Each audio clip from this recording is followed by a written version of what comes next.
පින්වත්නි අපි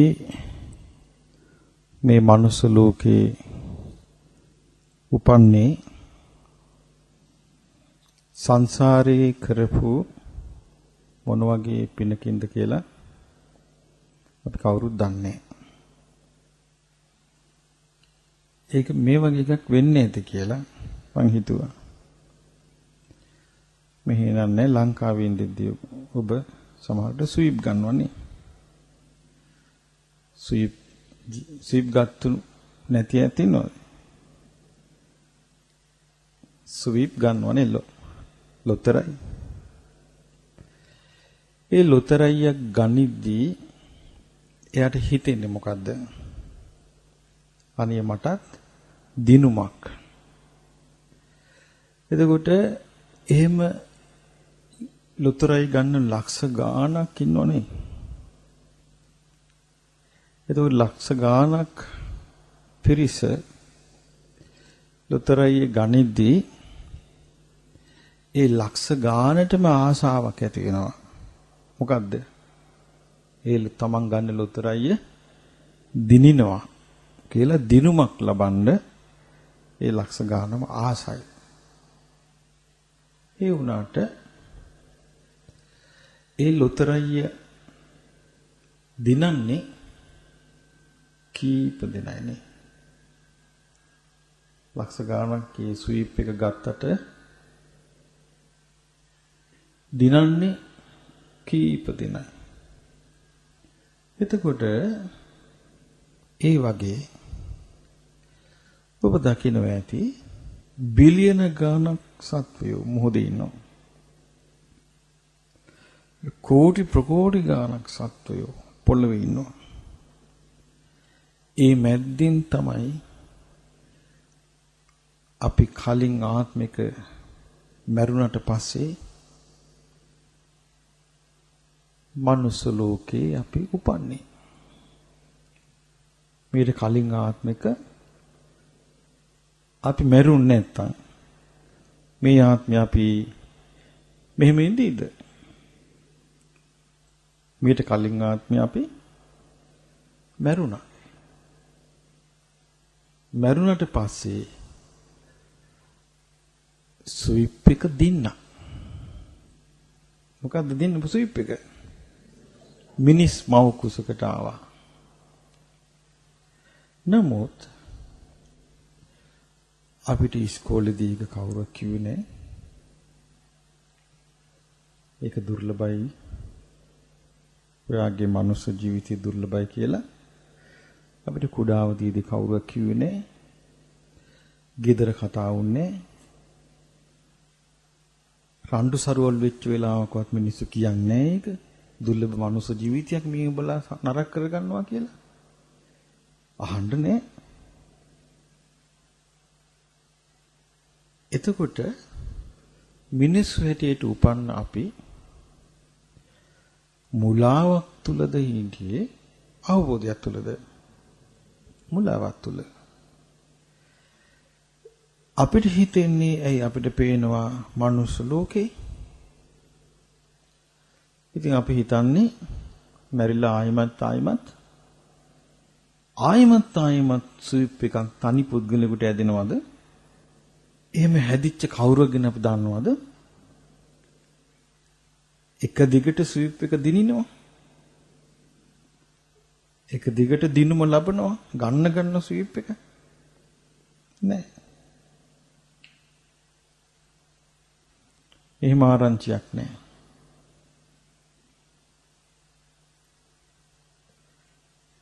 මේ මනුස්ස ජීවිතේ ඒ විදියට කලාතුරකින් අපිට ලැබිච්ච එකක් බව බුදුරජාණන් වහන්සේගේ ධර්මයේ ඉගෙන ගන්න කම්ම අපි කවුරුවත් දන්නේ නැහැ. ඔබ හිතන ඇටයට මේ ලැබිච්ච ස්වීප් එක මේ සංසාරේ සතර අපාය වැටි යන ලෝකේ අපිට මේ ලැබිච්ච తాවකාලික දිනුමක්. මේ මනුස්ස ජීවිතය කියන්නේ. එතකොට හැබැයි මේ දිනුම හරි විදියට පාවිච්චි නොකළොත් පරදින ඊළඟ ආත්මේ මේ ලැබූ සියලු දේ නැති වෙනවා. තමන් නොදැන යන නිසා මේ ගමන මනුස්ස ජීවිතයක් මම ලැබුවා. මේ මනුස්ස ජීවිතේ මං කලාතුරකින් ලැබුවේ. මම මේ මනුස්ස ජීවිතේ ගුණධර්ම වලින් දියුණු කරගන්න ඕනේ කියන අදහස තමන්ගේ හිතේ නැත්තම් මොකද මේ ජීවිතයේ තියෙනවා දෙපැත්තක්. හිතේ තියෙනවා හොඳ පැත්තකුත් නරක පැත්තකුත්. අපි කියමු කෙනෙකුට හොරකම් කරන්න හිතෙනවා. ඒ කියන්නේ මොන හරි වස්තුවක් දැක්කහම ආස හිතෙනවා. ඒ ආසාව ඇති වෙන්නේ කොහේද? සිතේ. ඇති වෙච්ච ගමන් එයාට ධර්මයේ තිබ්බනම් ඒක පාරට මතක් වෙනවා මම භාග්‍යවතුන් වහන්සේගේ ශ්‍රාවකෙක්. මම සීලයක පිළිපදපු කෙනෙක්. ඒ නිසා මේ ශොරසිත මං දැම්මම අයින් කරනවා. එහෙම කරපු ගමන් අර ආස කරපු එකට මතක නැතු වෙනවා. එයාට ඒක අපි කියමු හොරසිත ආපු ගමන් එයාට ඒ මතක් වුණා නම් අර මම ධර්මයේ ආපු කෙනෙක් මේ සසරේ මම මේ හොරකම් කර කර ගිහිල්ලා අමාරු වෙටින්න ඕනේ. මේ මනුස්ස ලෝකේ මං කරගත්තු ගොංකම් ඇති අලුතින් මෝඩකම් කරන්න ඕනේ නැහැ කියලා යා තීරුම් ගත්තනම් ඒ වැඩ කරන්නේ මොන පැත්තද? නරක පැත්තද හොඳ පැත්තද? හොඳ පැත්ත. එයාගේ හොඳ පැත්තේ වැඩ කරන්නේ නැතුව ආර මං ගන්න ඕනේ කියලා හිතනවා කියමු. හිතුවට පස්සේ නරක පැත්තේ වැඩ කරාම මොකද වෙන්නේ? ආය ඒක මතක් කරලා දෙනවා මේක ගනි. මේක ගනි මක් වෙනවද? මේක ගනි කියලා මතක් කරලා දෙනවා. ඒක කරන්නේ කවුද? හොඳ පැත්තද නරක පැත්තද? නරක පැත්ත. හැබැයි තමන් දන්නේ. එහෙම තමයි මිනිස්සු හොරකම් කරන්නේ. එනත මිනිස්සු සත්තු මරන්නේ. වැරදි කාමයේ හැසිරෙන්නේ. මිනිසුන් රවට්ටන්නේ. ඉතින් මේ වගේ අපේ ජීවිතේ මේ ලැබිච්ච මනුස්ස ජීවිතේ අපිට නොතේරුණ කාලේ වැඩිපුර මේ හිතේ වැඩ කරන්න ඇත්තේ හොඳ පැත්තද නරක පැත්තද? නරක පැත්තම වැඩ කරන්න අපි ඉඩ දුන්නොත් අපිට ලැබිච්ච ස්විප් එකට මක් වෙයිද? ඉවරයි. වාසනාව එක දිගට එන්නේ නැහැ කෙනෙකුට. වාසනාව එක දිගට එන්නේ නැහැ. වාසනාව එක දිගට එන්න පුළුවන් වාසනාවට උදව් කරන දේ විතරක් තිබ්බොත්. වාසනාවට උදව් කරන දේ විතරක් Taman ළඟ තිබ්බොත් ඒක එක දිගට ඒවි. ඒක නැත්තම් හොඳ මිනිස්සු තුල උනත් Taman ජීවිතය ගැන තීරුම් ගත්තේ නැත්තම් අමාරු වෙටෙනවා. අපි දන්න එක අම්මා කෙනෙක් හිටියා. මම දැනගෙන හිටියේ කාලේ ඒ අම්මා බොහොම හොඳයි. දරුවන්ට ආදරේ, දරුවෝ 6 දෙනෙක් කොහෙද හිටියා. ඒ අම්මා බොහොම මහන්සි වෙලා ලොකු ගෙයක් හැදුවා. බොහොම දුක් විඳා ළමයි හදන්න. දානමාන දුන්නා. ඒ කාලේ මං හිටියේ පන්සලේ. ඊට පස්සේ මං හිතන්නේ තුන්වෙනි පුතාටද කොහෙද තමයි මහගේ හම්බ වුණේ. ඊට පස්සේ පුතාට යම්මම කතා කළා බන්දලා දුන්න කසාදයක් කරලා දුන්න ඉස්කෝලේ ටීචර් කෙනෙක්. හොඳට හිටියා. පොඩි දරුවෝ ලැබුණා. දැන් මේ ඒ බැඳපු ලේලි පිරිසිදු වෙන්න කැමති. පිරිසිදු කළා ගෙවල් දොරවල් සුද්ධ කරලා තියන්න කැමති. මේ අම්මනේ ගොඩාක් ඉතින් මහන්සිනේ මේ ගෙවල් දොරවල් හදන්න. ඉතින් ඒ අම්මා පෙන්ෂන් එක හම්බ වුණාම ළමයි ඔක්කොටමත් දෙන්න, අඳුරන අයට දෙන්න මොන හරි කෑම් බීන් හදන කුස්සියට ඇවිල්ලා. එතකොට ලීලියවිල කෑ ගහනවා. ගෙවල් දොරවල් හැදි කළා නෑ මම මේ වාස් කරන්න ඕනේ. ලීලිගේ පැත්තෙන් බැලුවමත් හරි ඒක. අයි ළමයි තුන් දෙනෙක් හදාගෙනත් තියෙනවා. ඒ ළමයිගේ වැඩ බලන්නත් ඕනේ. එතකොට අම්මා ගැටුණා. මම හදාපු ගෙවල් මම මේව මහන්සි වෙලා මගේ දාඩිය මාංශයෙන් හම්බ කරලා හදපුවා. මේ කොහෙවත් යන ගෑණියෙක් වෙලා මේව පාලනය කරනවා. දැන් අම්මගේ හිතේ මතුවෙනවා නරක පැත්ත. අයියම දන්නේ. ඊට පස්සේ ඊට එහා වත්තේ තම එහා පැත්තේ තිබුණා දුවගෙගේ. එදා ඉඳලා අම්මයි ගෙදරින් අයින් වෙලා දුවගේ ගෙදරට ගියා. දුවගේ ගෙදරට ගිහිල්ලා අර ගේ දිහා බලාගෙන සාප කරනවා. ඊයේ එයාට වෙච්ච දේ හිත ඔබට වෙන්න පුළුවන්. අයි ඒ නරක පැත්ත ඔබ නැති කරලා දෙන්නේ නෑනේ. අපි හිතාමතා සංවර වෙලා මිසක් ඒක නැති කළාද? නෑනේ. සාප කර කර හිටියා. අම්මත් වයසට ගිහිල්ලා ඒ දුව දවසක් ශාස්ත්‍රජන් එකක් බොණ්ඩ ගෙනත් දුන්නා. මම මේක බොණ්ඩ කියලා. ඉතින් ඇහුවා මේ කොහෙන්ද පුතේ මේ ශාස්ත්‍රජන්? ලේලිගේ නම කියලා කිව්වා. ආසවලා ගෙනත් දුන්නා. ඒකට ලේලි තරහක් තිබිලා නැහැ. ගෙනත් දුන්නා කියලා. කීපෙම ගත්ත කෝප්පේ වීසි කළා ශාස්ත්‍රජන් එක. මාටිපවුකුගේ තේ කියලා. බලන්න මේ අම්මලාට වෙන දේවල් මේ කියන්නේ. ඊට පස්සේ ඊයම මැරුණා. මැරිලා අවුරුදු 1.5 දෙකක් ගියා. ලේලි දිගටම ආසනිප වෙන්න ගත්තා. එතකොට දරුවෝ 4 දෙනා. අවුරුදු 1.5කට දෙකකට පොඩි පුතෙක් ඉන්නවා. දිගටම ආසනිප වෙලා හොයාගන්න බෑ ලේඩි. ලේඩි මැරුණා. අම්මා කොහෙද ඉන්නේ? අම්මා ඉන්නේ ලිප ළඟ. ගෙදර. ලිප ළඟ යකින්නි වෙලා ඉන්නවා. ඕකටද මනුස්ස ජීවිතය ලැබුවේ අම්මා. ඕකටද ගෙවල් දොරවල් හැදුවේ. ඕකටද හම්බ කළේ. ඕකටද කැපුණේ. ඕකද ප්‍රතිඵලේ. ඕකද පුරුදු කරපු ආගම ධර්මයේ. කෝ තිසරණේ. කෝ ගුණවත්කම්.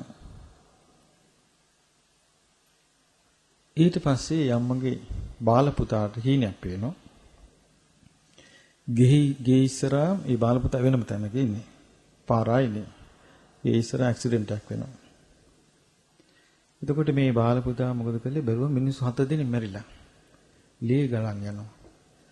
එතකොට එතනදී අම්මා එනවා. පේන්න. හරි ෂෝක්නේ පුතේ කියනවා. බාල පුතා මට ඇවිල්ලා කිව්වා මෙන්න මෙහෙම එකක් දැක්කා. අම්මා දැන් අසවතෙන් ඉන්නේ. ගෙදර මෝසලයි කොච්චර පිරිසිදු කළත් පිරිසිදු කරගන්න බෑ. ස්විප් එකට මොකද උනේ?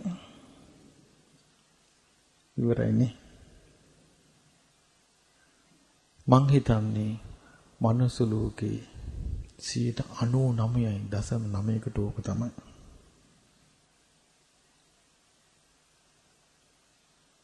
ඒ අම්මගේ පුහු අහංකාරකම නැතුව හිටියනම්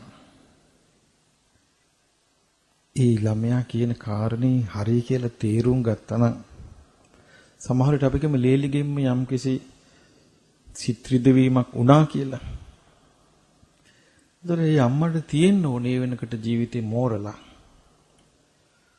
මම මේව එක හැප්පිය පින්නල හරියන්නේ නැහැ. මම පිනක් දහමක් කරගෙන මගේ පාඩුවේ ඉන්නවා. මේ ළමයිට මේවා දීලානේ තියෙන්නේ කියලා ඒ අම්මා දක්ෂ වෙන්න තිබ්බා. ඒක ඒ ආපු ප්‍රශ්නේ හරි විදියට පිළිගන්න. ඒකයි. ඒ අම්මා දක්ෂ වෙන්න තිබ්බා. එතකොට දක්ෂකම නැහැ. මොකක්ද එතන වෙච්ච ප්‍රශ්නේ? ඔබ හිතන්න බලන්න. අම්මා බලාපොරොත්තු වුණා. මොන බලාපොරොත්තුනේ? සැලකිල්ල. මමයි ගෙවල් දොරවල් හැදී මේක ලොකු මේ අසවල් පුතාට දුන්නේ ලේලියාව. එතකොට අනිත් ළමයිට මම මෙච්චර දේවල් දුන්නේ නැහැ. එතකොට මේක මේ බැඳපු ගෑනුවෙක් කෙනා දැනගන්න ඕනේ. මට සලකන්න ඕනේ. ඒ සලකන්න බලාපොරොත්තු වෙච්ච එක ලැබුණේ. ඊට පස්සේ මට හිතෙච්ච ප්‍රශ්නේ මොකද්ද? මට අසාධාරණයක් වුණා. ඒකේ ප්‍රතිඵලය මොකද්ද? මල් යකින්නේ. ඔතෙන්ට නම් ওই අම්මා යන්නේ ඒක කැමති වෙන්න පුළුවන් මේ සංසාරය ගැන දන්නේ නැති එක්කන. අයි පලි ගන්න පුළුවන් නේ. පලි ගත්තනේ. බිල්ල ගත්තනේ. දැන් බලන්න පලි ගැනීමේ සිත ආවට පස්සේ ඒ පලි ගැනීම සිත ඇතිකලේ කවුද? ලාභයට ඇති ආසාව. පිළිගැනීමට ඇති ආසාව. සත්කාරයට ඇති ආසාව. නේද? ඔය ප්‍රශ්නේ ඒ අම්මට ඒ ස්වරූපයෙන් ආවා. ඔය ප්‍රශ්නේ අපිට වෙන ස්වරූපයකින් එන්න බැරිද? එදාට අපේ තුල ජීවිතේ තීරුම් ගත්ත බවක් නැත්තම් ධර්මයේ කියලා අපි ඇති කරගත්තු ගුණයක් නැත්තම් ඒක පස්සේ සතික් වගේ යන්න තියෙනවා. ඒ සතික් වගේ යන්නේ නැතු ඒක පස්සේ යන්න බෑ. දෙවියෙක් වගේ යයි ඕක පස්සේ. නෑ නේ. එතකොට ඒ පිරිහිලා නේද ඒක පස්සේ යන්න ඕනේ. දියුණු වෙච්ච කෙනෙක් එකේ පස්සේ යයිද? දැන් අපි ගත්තොත් ලෝකේ දියුණුවි කියලා ගුණධර්ම වලින් දියුණු වෙච්ච අය ওই වගේ සුළු දේවල් පස්සේ ගියාද? නෑනේ. ගුණධර්ම වලින් දියුණු වෙච්ච අය ගෙවල් වලින් පැන්නුවත් එයාගේ හිතට එයා අකුසලිය ගන්නෑ. වෛරය ගන්නෑ. තරහ ගන්නෑ. මේ ඔක්කොටම හේතු උනේ මොකක්ද? ඊළඟට අපි නිකන් දැන් ඔන්න අපි දැන් කිව්වා ඊ අම්මට ඇති වෙච්ච ලාභ සත්කාර දරුවන්ගෙන් ලබා ගැනීමට තිබිච්ච ආශාව. සමහරට ඒ අම්මා කතා කරන කල දැන් මම ගොඩක් ළඟින් ඉස්සර ඇසුරු කළා අම්මා අපි පොඩි කාලේ. ඒ අම්මගේ එහෙම එකක් තිබුණේ නැහැ. ඒක නේ හොඳට හිටියා කාටත් ආදරෙන් සැලකුවා. සාමාන්‍යයෙන් අපිට දානෙට මොනවා හරි අඩුපාඩුවක් වුණොත් ගෙදර උයන්න කන්න තියෙන කාරණා දූගෙන එනවා. එහෙම අම්මා කෙනෙක්. දැක්කදී ඇතුලේ තිබිච්ච විදිය. ඔය දෙපැත්තම හොඳ පැත්තත් නරක පැත්තත් දෙපැත්තම අපි තුල තියෙනවා. එතකොට බුදු කෙනෙක් පහළ වුණේ අපිට ওই දෙපැත්තම හඳුන ගන්න කියලා දෙන්නයි.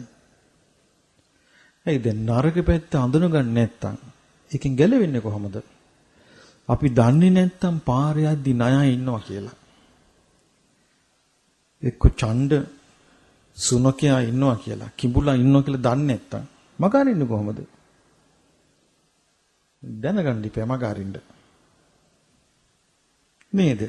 ඒ වගේ තමන්ව විනාශ කරන දේ තමන් තුළ හට ගන්නවා කියලා තමන් දන්නේ නැත්තම් තමන් මේකේ මග අරින්නේ කොහොමද? ඒ නිසා බුදුරජාණන් වහන්සේ පෙන්වා දුන්නේ කුසල් විතරක් නෙමෙයි අකුසලුත් පෙන්වුවා. ලෝකෙ වෙන කිසිම කෙනෙක් එහෙම මිනිසයන්ට ආදරයක් කරුණාවක් දැක්වූ බවක් කොහෙවත් නැහැ. උන්වහන්සේ ඇත්තෙන්ම අපින් බලාපොරොත්තු වෙන්නේ වැඳුම් පිටු. උන්වහන්සේ අපින් බලාපොරොත්තු වෙන්නේ සැලකිලි සම්මාන. උන්වහන්සේ බලාපොරොත්තු වෙන්නේ මොකද්ද? මේ බීසුණු අර්බුදයෙන් බේරියන්. මේ බීසුණු ඉරණමෙන් ගැලවියන් කියන එක නේද? ඒ උන්වහන්සේ නිදහස්. උන්වහන්සේ ඒ ඉරණ දුකට පත්වෙවිද ධර්මයේ කිව්වේ. දුකෙන් නිදහස් වෙලා. දුකෙන් නිදහස් වෙලා. ඒ නිසා අපිට හොයන්න බෑ ඒ නරක පැත්ත එනකොට විනාශ වෙන හැටි. එතකොට ගොඩාක් වෙලාවට මේ නරක පැත්ත අපේ බලපවත්වන්නේ මොකක් නිසාද? ඔබට හිතෙන විදිහට කියන්න බලන්න. ධර්මයේ දන්නේ නැති නිසාද?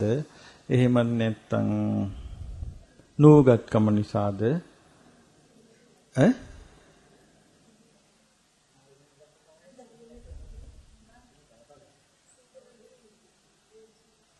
මාන්නි නිසා. මාන්නි තරම් අපිට හානි කරන වෙන කිසිම දෙයක් නැහැ. ගිහි කතා පැවිදි කතා නැහැ. හානි කරන වෙන කිසි එකක් නැහැ. එතකොට බලන්න මේ අම්මට මේ මාන්නේ නොතිබෙන්නේ. අම්මා හිතුවා නම් අනේ මේ මොකද්ද මේ මම මේ සංසාරේ කොච්චර සතර ආපේටලා දුක් විඳින්න ඉන්නේ නැද්ද? මං දරුවෝ වදලා ඉඳෙද්දි මාව ගව දෙනක් වෙලා ඉඳෙද්දි මාව බලෙන් ඇදන් ගිහිල්ලා කොච්චර මරන්න ඇද්ද කියලා ධර්මයේ පැත්තෙන් හිතන්න පුළුවන් වුණා නම්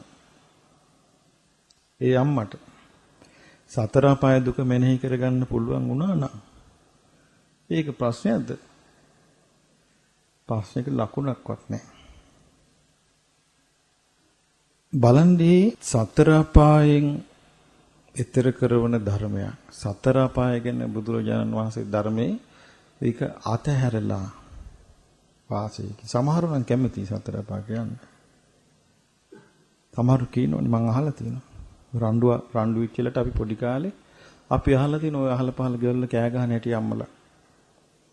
අතාරින්නේ මම මලත් පස්සෙන් දෙනවා තොපි කනවා. අහලා නැද්ද ඔයගොල්ලෝ ඒවා? මිනිස්සෙක් වුණා කියන කාරණේට කැමති නෑ. යකෙක් වෙලා යකින්නියක් වෙලා පස්සෙන් එනවා කියලා කියන අය නැද්ද? ඉන්නවා. නායක වෙලා එනවා කියන අය ඉන්නවා. මම ඒක පස්සේ මට මතකයි ඒ ගෙදර තාත්තා කියන්නේ නායක වෙලා මං එනවා තොපිව කන්න කියලා. පුතා ඇවිල්ලා අපිට කිව්වා හරි ප්‍රශ්නයක් මේ තාත්තා හිත පිහිටවන් ඉන්නේ නායක වෙන්න කියලා. මොකද මේ? එතකොට ඒ වගේ හිතේ මොලාවට පත්වන ස්වභාවය අප තුලත් තිබේ නම් මේකෙන් ගැලවෙන්න පින්වත්නි එකම දේ පළවෙනි එක තමයි සතර අපායේ උපදින්න අකමැති වේ යුතුයි.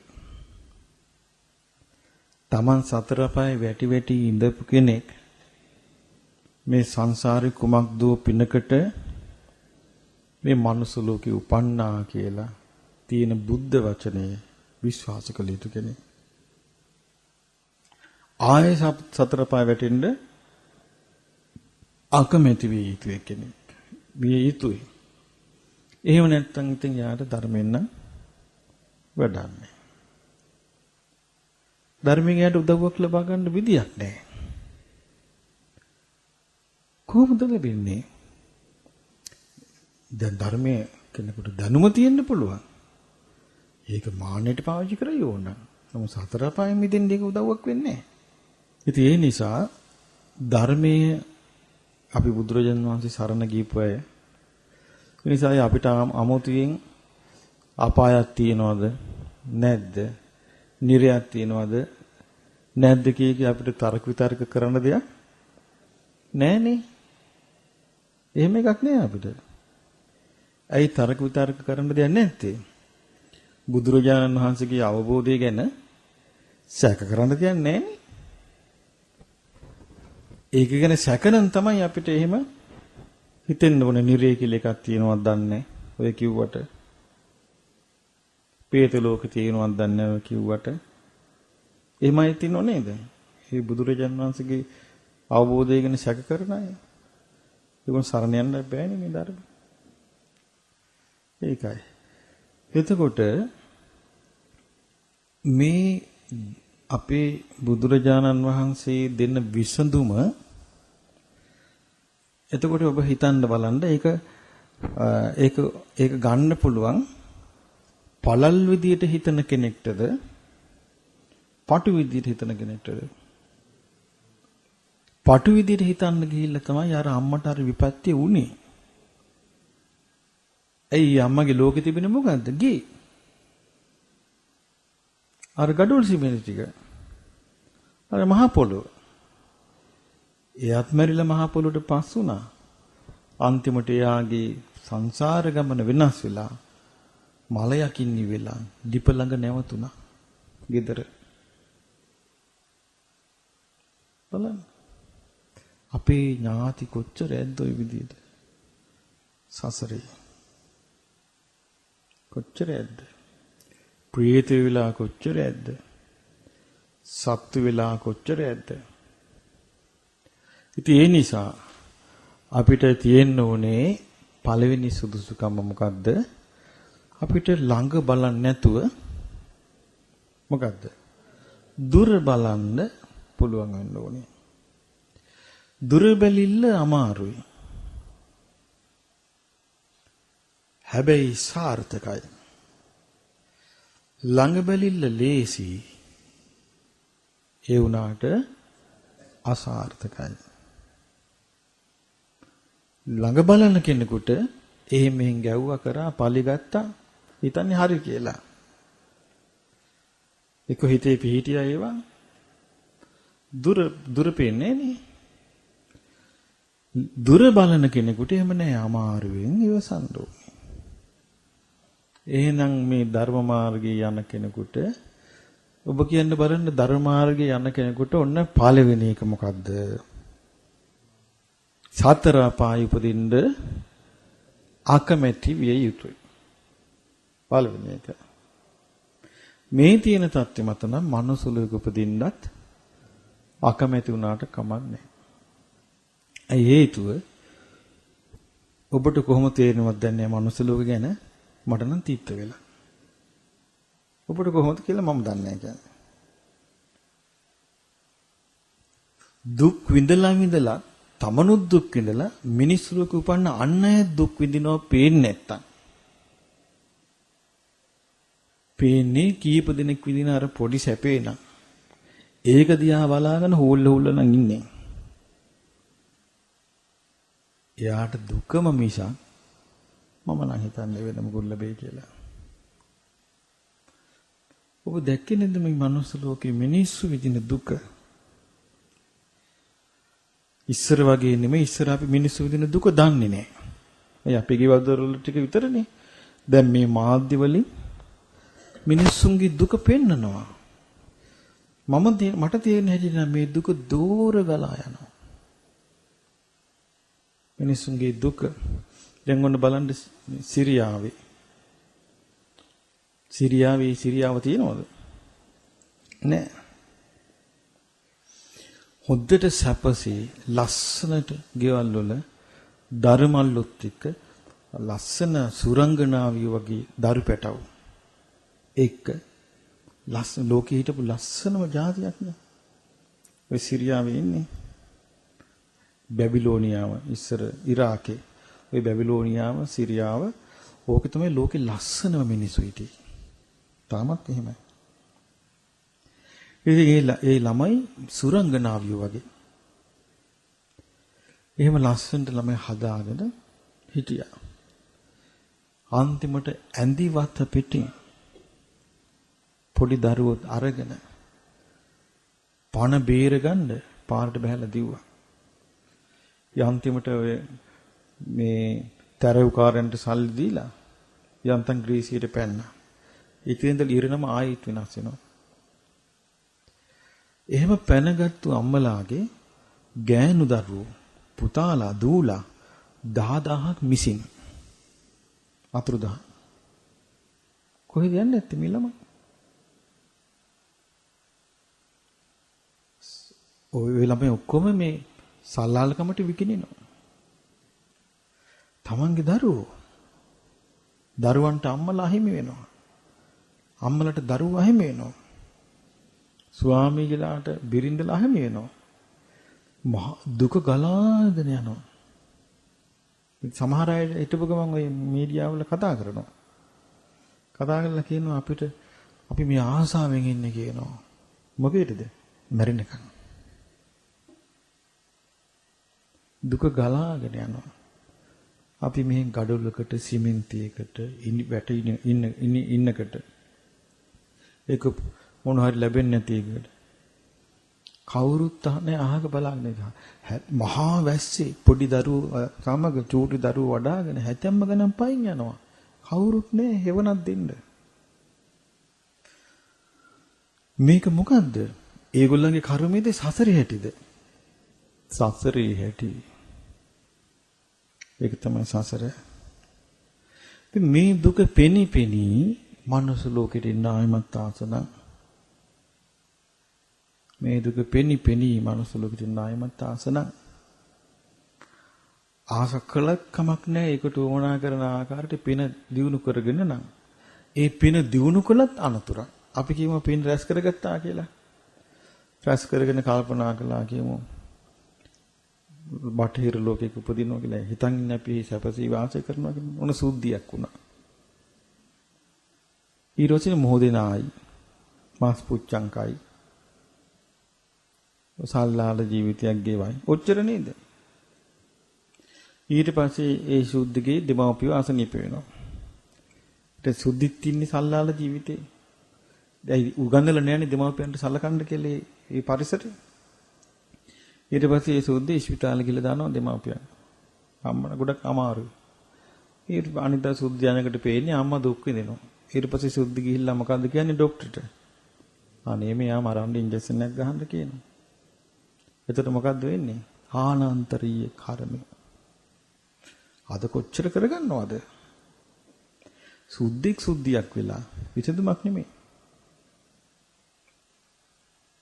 ඒ නිසා මනුස්ස ලෝකේ පේන තෙක් මානක පිටන්නේ නැහැ. දැන් ඔබම හිතන්න දැන් ඔය ඉරාකේ ප්‍රශ්නේදී කී දිනෙක ඔය ආගම වෙනුවෙන් කියලා දෙමව්පිය මරන්න ඇද්ද මේ වෙද්දි? අපි දන්නවද ඒවා? කී දිනෙකගේ අතින් දෙමව්පිය මැරෙන්නේ ඇද්ද? අපි දන්නවද ඒවා? නෑ. තීච්චර බේසුනුයි. ඒ බේසුණු බව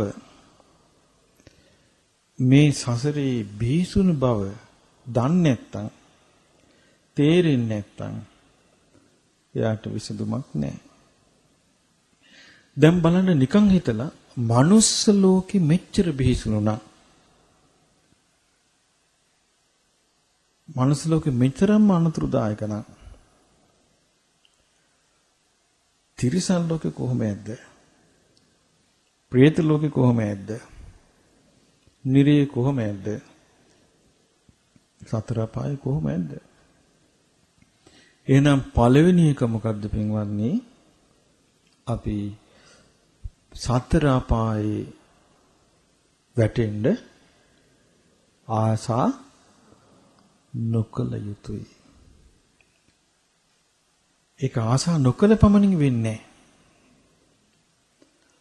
හරි. ඊළඟ එක මොකද්ද මම ඔබට තව එකක් කිව්වා. මාන්නය නැති කරගත යුතුයි. ඊළඟ එක අපි මෙහෙම එහෙම නෙමෙයි අපි කරන්න ඕනේ. මූලික ටික විතරක් ගන්න ඕනේ. මම මූලික කරුණු දෙකයි කිව්වේ දැනට. නෑ ඒක නෙමෙයි. නෑ. හරි. අපායේ සතර අපායේ උපදින දින අකමැත්තයි එක. දෙක දුර බලන්න ඕනේ. ළඟ බලන්න එපා. ඒ මං කියේකයි ඕමනා දේ විතර ගොඩාක් මතක තියාගන්න බෑ. අපිට කවුරු හරි බැන්නොත් ඇලපිල්ලක් කිසිපිල්ලක් ගානේ මතකයි. මතකද නැද්ද? ඕක මෙහෙමයි කිව්වේ. ඕක මේ විදියට කිව්වේ. ඕක මේ විදියට කිව්වේ කියලා. මතකද නැද්ද? ඒ කියන්නේ අකුසලයේ උපද්දවන්න උදව් කරන එක පට් ගාලා පිහිටනවා. අකුසලයේ මුදවන්න උදව් කරන එක පිහිටන්නේ නැති ගානයි. ඒ නිසා අපි ඒක හරි සීරුවෙන් අල්ල ගන්න ඕනේ. මොකද අපේ මේ කාලේ මිනිස්යන්ගේ දුර්වලකම තියෙනවා. දැන් ඔබ හිතන්න බලන්න ධර්මයක් කිව්වත් ලේසියෙන් අහුවෙන්නේ ඇදේද දහම් කරුණද? ඇදේ. ඒක හේතුව. එක දවසක් එක අම්මා කෙනෙක් මගේ ළඟට එළම අර බුද්ධ ගායන තියෙනවා පාටි විකුණන්න අර බුද්ධං සරණං ගච්ඡාමිගේ ලස්සන එකක්. මම ඒක ගෙනල්ලා වැඩසටහන දවස් උදේ වරුවේ දැම්මා. අම්මා කෙනෙක් කලබලේ දෝගනවා. ඇයි ස්වාමීනි මේ දැන් සරණ දෙකද? මොකක්? සරණ දෙකද? මගේ ඇයි දැන් බුද්ධං සරණ ධම්මං සරණං ගච්ඡාමි කියලා නැහෙන්නේ? සංඝ සරණකෝ? මං කෝ වාඩි වෙන්න. හොඳට අහගන්න කිව්වා. කිව්වා. හොඳට ස්පීකරෙන් යන එකත් ඇහුනේ නැත්තම් එකම දේ නැවත යන එක බුද්ධං සරණං ගච්ඡාමි එකම දේ යනවා. ඒක ඇහුනිත් නැත්තම් කියන දේ ඇහිද? බලන්නනේ. වාඩි කළා මම කිව්වා වාඩි වෙන්න අහගන්න. බැරි වෙලාවත් ඒ අම්මා මට ඒක කියන්නේ නැතුව ගියා නම් මහා මෙවුනාවේ සරණ දෙකයි කියන්නේ නැද්ද? ඊළඟට ඒක අහන අනිත් මෝඩ පහේ කාණ්ඩේ මොකද වෙන්නේ? ඒකම කියාගෙන බැන යනවනේ. අයි බයින්දනේ හොයන්නේ කරුණු. දැන් උදාහරණයක් අපි ගමු සේයාදුවගේ ප්‍රශ්නේ. මේ සේයාදුව දන්නවනේ සේයාදුවගේ අහිංසක චූටි දරුවා. මේ දරුවගේ ප්‍රශ්නේ වෙච්ච වෙලාවේ ලංකාවේ මිනිස්සු පාරට බහැලා මරපන් කවුද? සැකේට ගන්නේ කවුද යාව? ඉස්සලා සැකකලේ කවුද? තාත්තා. ඊට පස්සේ මාධ්‍ය වලින් ඊතලයේ දානවා මෙහෙම රතු පාටින්. තාත්තට පෙන්නලා. ඊට පස්සේ 100ට රතු පාටින් ඊතලෙන් දාලා තිබ්බා. මාධ්‍ය වලින් කියනවා මෙයා. ඊට පස්සේ මිනිස්සු උත්තට පව් කරගත්තා. බයන මම මරන්න ඕනේ, ගල් ගහලා මරන්න ඕනේ කි. මේ කවුද මේ කියන්නේ? මේ උදේහවස පන්සිල් ගන්න අය.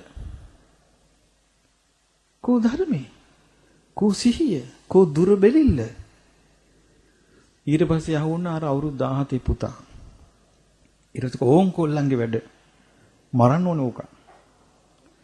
මේ කවුද මේ කියන්නේ? මේ මහලුකු බෞද්ධයෝ. කෑග ගහන පෙළ පාළි තැනින් තැන. ඊට පස්සේ අහුවුණා තව මිනිස්සෙක්. තව මිනිස්සෙක් අහුවුණා. ඒ අහුවෙනව එක්ක මරන්න කියලා කියන්නේ. පොලිසියෙන් රිපෝට් දෙනවා මෙහත් නෙමෙයි කීකේ. එහෙම වෙනවා මිසක් කවුරුවත් කතා කළේ නැහැ. ඔය පාරට බහැපු එක්කෙනෙක් කතා කළේ නැහැ. හෙට ඒ ළමයා ඊයේ ඒ දරුවට ඒක වුණා. අද කාට වෙයිද? හෙට කාට වෙයිද?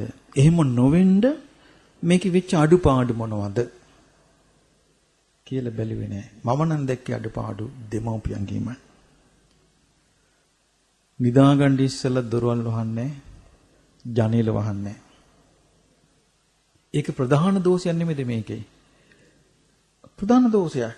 ඒ දෝෂي හදාගන්න එපා අනිත් ගෙවල. ඊළඟට පුංචි දරුවන්ට මතක තියාගන්න. කියද්දි දැනුවත් කරන්න එපා. ඊළඟට ඊවනේ දැන් මට මතක අපි පොඩි කාලේ අපේ ගමේ ලයිට් තිබුණේ සාමාන්‍යයෙන් චිමිල්ලාම් පර්තුගලේ අපේ ගෙදර ඈත වැසිකිලි තිබුණේ. අපි ලොකු අක්කට තමයි බාර දීලා තිබ්බේ නිදා ගන්න ඉස්සර වෙලා ටෝච් එක ගහලා ඇඳ වලට බලන්න. අම්මා තමයි දොරවල් ලැරලද වහලද කියලා බලන්නේ. ඔක්කොම නිදා ගන්න අන්තිමට තමයි අම්මා නිදා ගන්න යන්නේ. දොර ඇරලාද කියලා බලන මට තාම මතකයි පිටිපස්සේ දොර ඇරලාද කියලා බලනවා. ජනේලෙ වහලාද කියලා බලනවා. වහල නැත්තම් බයිනෝ හොඳටම. මේ ළමයින්ට කිසි ගානක් නැහැ කී. ඔක්කොම බලලා නිින්දට යන්නේ. අත දැන් මොකද්ද? ටීවී එක බලලා හොඳටම හෙම්පත් වෙනවා. ඊට පස්සේ ටීවී එක ඕෆ් කරලා ඈනුන් ඇර ගිහින් ඇඳට වැටෙනවා. ළමයි උන්නද? ළමයි මලාද? ගෙවල් දොරවල් ජනේල ඇරලාද? ජනේල වහලාද? දොර ඇරලාද? මුකුත් බලන්නේ නැහැ. හොරා ආවි දොර ඇරගෙනම. ඒතර ඒකේ අඩුව හොයන්න කවුරුත් නැහැ. සයක කරන එකව මරාපන්. ඔන්න උත්තරේ. පිරිහිලාද නැද්ද? පිරිහිලා ඉන්නේ ඒ සමාජෙම. පිරිහිලා. ඒතර මේ බණ කීම වැඩක් වෙලා නැහනේ. දැන් ඉල්ලන්නේ මොකක්ද ඉල්ලන්නේ? ගල් ගහලා මරපන්. සැක උපන්නාද වග විභාගයකින් තොරව ගල් ගහලා මරපන්. ඒක නේද ඉල්ලන්නේ? දේශපාලකයෝ පිරිහිලා අන්තයටම, මාධ්‍ය පිරිහිලා අන්තයටම, සමාජය පිරිහිලා අන්තයටම. ඉතින් ওই පිරිහිච්ච එකේ අර මඩගොඩෙත් නෙළුම් පිපෙයි වගේ කීප දෙනෙක් මේ ධර්මය අල්ල ගන්නවා. ඒකයි. ඉතින් ඒ නිසා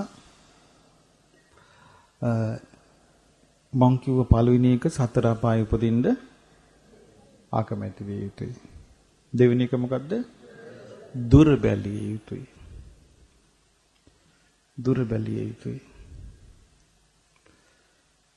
ඊළඟට දුර බලන් උපකාර වෙන්නේ මොකද්ද?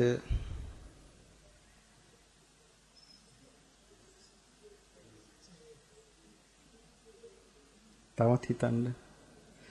බොහොම බනහපු අය නෝවේ. ඈ?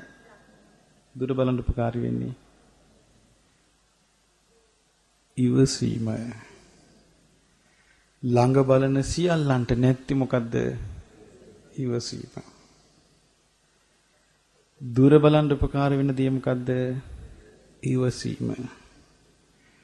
හොඳට බලන්න හිතලා ඉවසීම නැති අය නේද මේ ඔක්කොම ප්‍රශ්න හදාගත්තේ. ඉවසීම නැති අය. දැන් ඔබ හිතන්න ඔබේ ගැන දැන්. ඔබට වැඩිපුර ප්‍රශ්න ඇති වෙලා තියෙන්නේ ඉවසීමෙන්ද? ඉවසීම නැති කමෙන් වෙච්ච දේවල්ද? වැඩි මොකද්ද? ඉවසීම නැතිකම නිසා කටෙන් පිට වෙච්ච වචන සමහර විට හොඳ මිනිස්සු අපිට අහිමි වෙලා නැද්ද? යහපත් මිනිස්සු තරහ වෙලා නැද්ද? තරහ වෙලා තියෙනවා. එතකොට ඉවසීම නැතිකම තමයි ළඟ බැලීම. මේ හරි වටිනා කරුණ මේ කියන්නේ. මේ ටික අල්ලගන්න මොකද මේක ධර්මයේ පුරුදු කරනවා කියන්නේ මේක. ධර්මයේ පුරුදු කරන්නේ නැතුව කොච්චර කටපාඩම් කළත් ඒකේ තමන්ගේ ජීවිතේ ධර්මයේ වැඩ කරන්නේ නැහැ. ධර්මයේ වැඩ කරන්න ඕනේ. එතකොට තමයි තමන්ට මේ කලබල වුණත් එකපාරට සිහිය උපදින්නේ. අපි කියමු කලබලයෙන් මොනවා හරි කලබල වෙලා ඒ වෙලෙම ඉක්මනට යා නිවැරදි වෙනවා. එයා තේරුම් ගත්තොත් මෙන්න මේවා මගෙන් දැන් නැති වෙනව නේද කියලා. එහෙම නැත්තම් වැඩක් නැහැ. ඒ නිසා එහෙනම් සතර අපායේ අකමැති වෙන්න ඕනේ. ඊළඟට දුර බලන්න ඕනේ. ඔව් දුර බැලීමට ඉවසීමයි උපකාරය. එහෙම හිතන්න. ඔව් දුර බලන්න ඕනේ ඉවසන්න ඕනේ කියලා ගන්න එපා. දුර බැලීමට ඉවසීමයි උපකාරය. දැන් දුර බැලීමට ඉවසීම නම් උපකාරේ. දුර බලන්න නැති වෙන්න උපකාර වෙන මොකද්ද? ඉවසීම නැතිකම, කලබලේ, ආවේගේ. එහෙනම් ඉවසීම නැහැ කියන එතන මොකද තියෙන්නේ? ආවේගය. ආවේගයට පත් වුණාට පස්සේ කෙනෙක් සම්පූර්ණයව හසුරවන්නේ ඒ ආවේගයෙන්. හොඳ මිනිස්සු ආවේගයට පත් වුණාට පස්සේ දරුණු වෙන්නේ නැද්ද? දරුණු වෙනවා. එහෙමනම් මේ ආවේගයට පත් වෙන ස්වභාවය ඉවසීම වගේ එකක් නෙමෙයි. ඉවසීම කියන්නේ හරිය නිමිච්ච එකක්. ආවේගය කියන්නේ ඇවිලිච්ච එකක්. එතකොට අපිට ජවය දෙන්නේ ඉවසීමෙන් නෙමෙයි. මොකෙන්ද ජවය දෙන්නේ?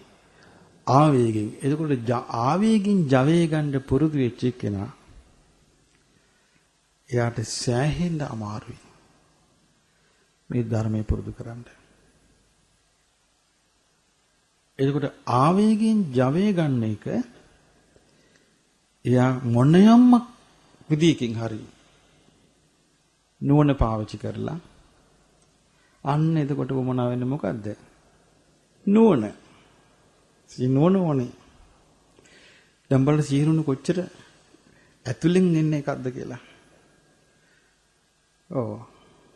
ආවේගයට පත් වෙන කෙනා ආවේගයෙන් නම් ජවය ගන්න පෙළඹිලා තියෙන්නේ. ආවේගයෙන් හරි එනර්ජටික් ෆෝස් එකක්. හොඳ ජව සම්පන්න විදිහට එනවා ආවේගය ඉස්සරහට. ඒකට නේ විශ්ලා යන්නේ. එතකොට ඉවසන්න පුරුදු වෙච්ච කෙනා බැලූ බලමට පේන්නේ මොකද්ද? නෝන්ජල් වගේ. නේද? ඉවසන්න පුරුදු වෙච්ච එක බැලූ බලමට පේන්නේ මොකද්ද? නෝන්ජල් වගේ. නමුත් ඒකට කියන තව වචනයක් තියෙනවා. ඒක නෝන්ජල්කම නෙමෙයි.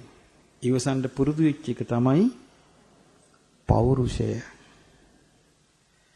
කෙනෙකුගේ පෞරුෂය කියන්නේ ඉවසීමමයි.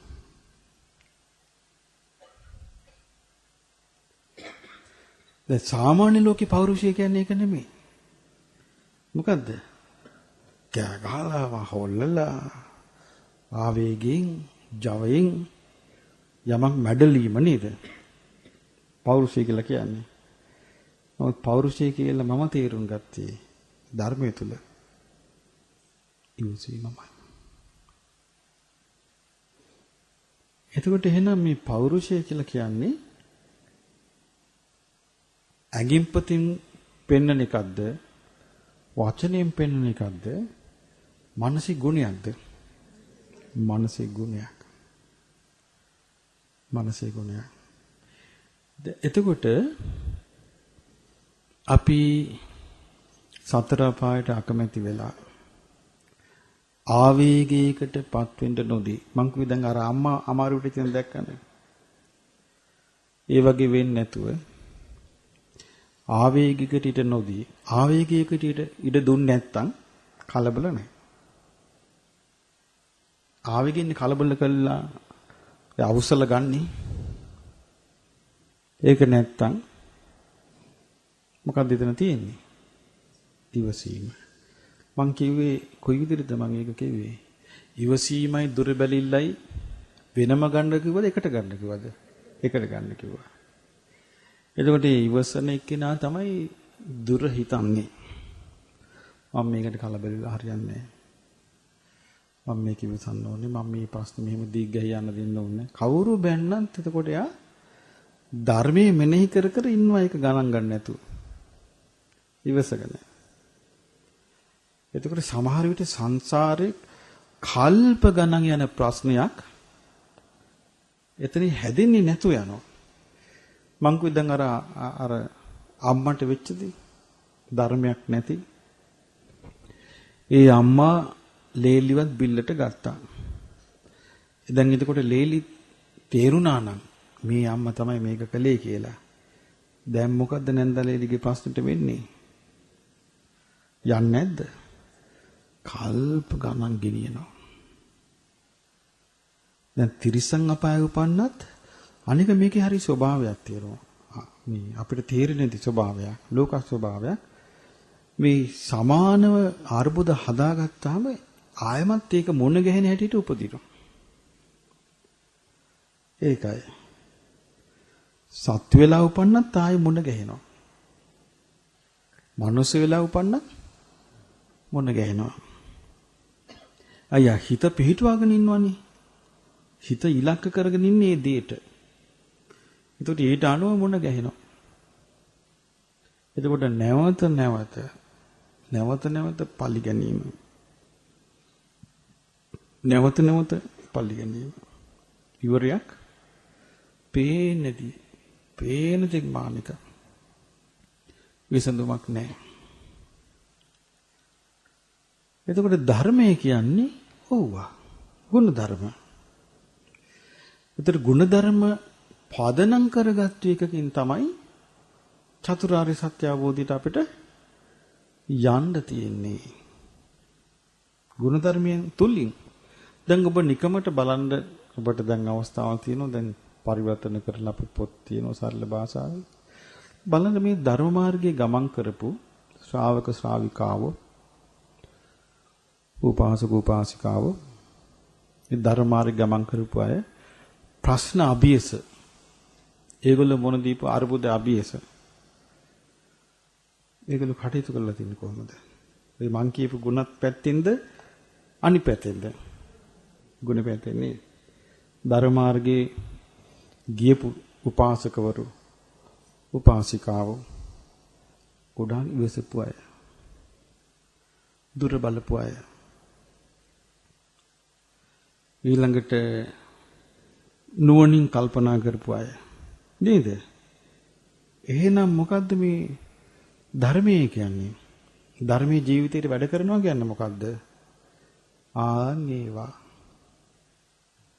ඒවා ජීවිතේට ක්‍රියාත්මකයි කියලා. එහෙම ක්‍රියාත්මක වෙන්නේ නැත්නම් එයාට ධර්මයේ පිහිටන්නේ නැහැ. එතකොට මෙහෙම එකක් තියෙනවා. ධර්මය කටින් පිහිටවන්න බෑ. මම නම් ඉවසනවා. මම නම් දුර බලනවා. මම නම් කලබල වෙන්නේ නැහැ. එහෙම කියලා කරන්න බෑ. ඇයි හේතුව? දැන් සමහරට අපි ඉවසනවා කියන වෙලාවේ අපිට ප්‍රශ්නයක් නැහැ. කලබල වෙන්නේ නැහැ කියන වෙලාවේ මොකොත් නැහැ. ඒතර කලබල වෙන්න අවස්ථාව එනවා. ඒ වෙලාවේ අපි බලන්න ඕනේ මොකද්ද කියලා. ඉවසන්න අවස්ථාව එනවා. ඒ වෙලාවේ ඉවසනවාද කියලා බලන්න ඕනේ. එතකොට මේ ධර්ම මාර්ගයට උදව් වෙන මූලික දේවල් ටික මම මේ කියන්නේ සතර ආපායට අකමැති වෙලා ඊට පස්සේ දුර බලන කෙනෙක් වෙලා ඉවසීමෙන් යුක්තව ඊට පස්සේ ඔන්න ඔය ටික එතකොට ඒ නුවණ මොකටද ඕනේ? අර්බුදයක් ඇති වෙච්ච වෙලාවට හිත අකුසලයට යන්නේක වැළැක්වීමටයි. තේරුණාද කීවේ? හිත අකුසලයට යන්නේක වැළැක්වීමටයි. දැන් මේ තමන්ව බේරගන්නයි මේ ඔක්කොම කරන්නේ. කවුරුවත් නෑ තමන්ව බේරන්න. තමන් තමයි. ඒක අම්මා කෙනෙක් අම්මලාගේ විස්තර අපි මේ දන්නේ. මම හිතන්නේ තාත්තලට නම් කතා කරන්න දෙයක් නැතුව ඇති. එතකොට එක අම්මා කෙනෙක් කී හිටියා. මම නම් දෙවියන් අතරට යන්නේ. මම නම් දෙවියන් අතරට යන්නේ කියලා කී හිටියා. දැන් ওই අම්මා බොහොම දානමාන දුන්නා. ඉතින් ඒ අම්මා ඔන්න මරණාසන්න වුණා. දැන් බොහොම සනීපෙට ඉනවා. ඉතින් ඒ අම්මට පේනවා නිකන් සාන්ත දිව්‍ය ලෝක පේනවා දැන්. දැන් ඇස් වහගෙන ඉන්නවා දැන් හිත හදාගෙන. දූල දෙන්න මේ අම්මව බලන්න ආවා. බලද්දි ඉතින් අම්මා ඇස් වහගෙන ඉන්නවා. දූල දෙන්න මොකද කළේ? අම්මව අල්ල හෙල්ලුවා. අම්මේ අයියෝම ඉන්නේ. ඔයා ඇස් දෙක අරින්නකෝ. අපි දිහා බලන්න නරකද දේ දුල කළේ? නෑ. දරුවා ආදරේ නැද්ද දෙමව්පියන්ට? දරුවන්ට දුක නැද්ද අම්මා එහෙම වැතිරලා ඉන්නව දකින්න? දුකයි නේද? ඒක දරුවෙක් කී වැරද්දද ඒක? මට නම් ඒක වැරද්දක් පේන්නේ නැහැ. හොල්ලලා අනේ අම්මේ අයි මෙහෙම කරයි. අම්මේ සරින්ද ආදරෙට කියනෝ නේද එහෙම ළමයි. අම්මාර හිතාගෙන හිටියා ලස්සන්ට මොකක් හරි එකක්. අර අම්මව හෙල්ලුවාම හොල්ලලා මං හිතන්නේ ඔළුවත් හොල්ලන්න ඇති ඔස්සෙන් අල්ලලා. අම්මා ඇස්සරියා. ඇස් ඇරුණා. බැලින්නම් කවුද? දූලා දෙන්න. එතකොට අම්මට ආවේ මොකද්ද? තරහක්. මම මේ සනසිල්ලේ ඇස් වහගෙන මගේ ගමන යන්න හැදුවා. මෙවුන් දෙන්න මේ මාර්ගේ වැලකුවා. ඇයි දැන් ඊළඟට ඇස් වහගත්තා? පේන්නේ අරක. හිත සංචල වුණානේ. හිත චංචල වුණා. එතකොට මට දවසක් මතකයි මොකක් හරි එකට මම ඉස්සර භාවනා කරන්න ගිහපු කාලේ ඉතින් මමත් භාවනා කරද්දි තව යෝගියෙක් වෙලා උපාසක මහත්තයෙක් පැත්තක භාවනා කරනවා. මොකක් හරි එකට මං වැරදීමකින් තව හාමුදුරුවෝ කෙනෙක් බොහොම රහසි කතා කරේ. ඒක යට ඇහුණා. ඇහිලා එකපාරට නැගිට්ටා. ආද්‍ය කුසල අපිට මට භාවනා කරන්න දෙන්නේ නැද්ද තමුණාන්සලා කියලා. හයියෙන් දෙක වෙන්න ගෑගා අපි දිව්වා. අපි දුවල ගිල හැංගුණා. කුටිවල. කියලා ඊට හයියෙන් ඇවිදිනවා. මොකක්ද මේ ධර්මයේ? ඔක ධර්මෙද? ඇයි මේ වාඩි වෙලා ඉන්නකම් හොඳයි. ඊට පස්සේ ඇවිස්සලා කෑ මොකද්ද ඒක? මට ඒ වෑංගේ අර භාවනා සති භාවනාවල මට එපා වුණා ඒ වෑං. මේ මොනවද මේ කියලා. ඊට පස්සේ එකෙන් පුහු මාන්නිකින් ඉන්නවා. ඒක හොඳ විදිහට පාවිච්චි කරන අය ඉන්නවා. හැමෝම කරනවා නෙමෙයි මම කියන්නේ. ඒ වගේ එකක් අර අම්මට උනේ. ඒ අම්මට එකපාරට දේශය ආවා. ආවේ කවුරු ගැනද? ළමයි දෙන්න ගැන. හිතේ ස්වභාවය ඔබ කියන්නේ ද්වේෂය ඇයිද කුසලයටද අකුසලයටද? අපි කියන්නේ මෙහෙම වෙනවා කියලා. ඔන්න මල් කඩලා පහන තියන්න බුදුන් වන්දින්න ලෑස්ති වෙනකොට ගෙදර රණ්ඩුවක් ඇති වෙනවා. ඇතිලා බයිනෝගේ මහලකුට මල් කඩලා පාන් තියලා බුදුන් වන්දින්න යනවා මෙයා නිකන් පාතිනි අම්මා වගේ කියලා ඔන්න බයිනවා කියමු. එතකොට එයාට ඉවසීම තියෙනවා නම් කේන්තියක් නැත්තම් ගණන් ගන්න නැහැ. එයාට තරහ ගිහලා එයාත් පැටලෙනවා ඒකට. පැටලෙනකොට තව දරුවෙක් ඇවිල්ලා කියනවා ආහා ඕක අතල්ලා ඔය අම්මා බුදුන් වන්දින්න. ඒතර අම්මා මොකද්ද කියන්නේ? උඹල වැඳගෙන ඉල්ල යන්නේ කියලා යන්නේ නැද්ද? වෙයිද බැරිද? ඒක වෙන්න පුළුවන්ද බැරිද? පුළුවන්. පාන්සල් යන ලෑස්ති වෙනකම් සුදු ඇඳගෙන පවුඩර් ගාලා මල් ලාගෙන ලෑස්ති වෙනවා කියන්නේ. මොකද අපිට මතකයි ඒක නෑ දැන් මේ සුන්දරත්වය. අපි පොඩි කාලේ අවුරුදු 9 10 කාලේ අපි පොයේ දවසට අපේ අම්මා අපි එක්කම සිල් ගන්න සිල් මුදවල අපි ඇවිල්ලා බැටයින් ඉන්නව හිටගෙන ගමේ අය යනකොට හරි ලස්සනයි යුගේ මල් සුවඳ හාදුන් කූරු සුවඳ පවුඩර් සුවඳ මේ තුනම අපිට චූටි කාලේ මම මේ කියන්නේ මට මතක ඒවා. ලස්සනට යනවා මිනිස්සු. දැන් නෑ ඒක. දැන් නෑ. ඉතින් අපි ගියාම රැයට අර විහාරයට ගියාම වසී වෙලා යනවා අපි ඒ සුවඳට. මේ චූටි ළමයි අපි එතකොට. දැන් නෑ. ඉතින් මම ඔබට කිව්වේ ඉතින් ඊට පස්සේ ඒ අම්මට මොකද වුනේ? ඊයම අර ද්වේෂෙන් ඉන්නකොට ඊයම මැරුණා. ඒ කිව්වේ මනුස්ස ලෝකේ කාලේ තියෙන අපිට ඕන හැටියට නෙමෙයි. අපි ගෙන අපේ හැටියට. එතකොට මේ අම්මට හිත හදාගන්න තා පොඩ්ඩක් හිටියන සමහර හිත හදාගන්න තිබ්බා. දන්නේ නැහැ කියන්න මම. ඊයම මැරුණා. අර ද්වේෂෙන් හිටපු වෙලාවේ මනුස්ස ලෝකෙ දිවිච්ච කාලේ ඉවර වුණා. ඇඳ යට උපන්නේ යකින්නේ. යකින් වුණාට පස්සේ අම්මා කතාව ඉවරයි.